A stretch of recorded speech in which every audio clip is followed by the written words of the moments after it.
আসসালামু আলাইকুম গাইজ। সামনে ঈদ উপলক্ষে আমরা আমাদের বাবার বয়সী চাচা যারা আছে বা নানারা আছে এদেরকে জিজ্ঞাসা করবো তাদের ঈদের বাজেট কত। আসেন। আসসালামু আলাইকুম নানা, ভালো আছেন? নানা, এবার ঈদে মার্কেট করবেন কয় হাজার টাকার? বাজেট কত? নাই, বাজেট নাই। বাজেট নাই? কেউ কিনে দিবেন না? না তাহলে আপনি নিজেও কিনবেন না? না কেউ কিনা দিব না আপনারে? না না তাহলে লন আপনার মার্কেটে আমি কিনা দিই।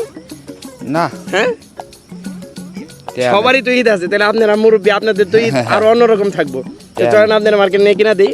না, টাকা পয়সা নেই।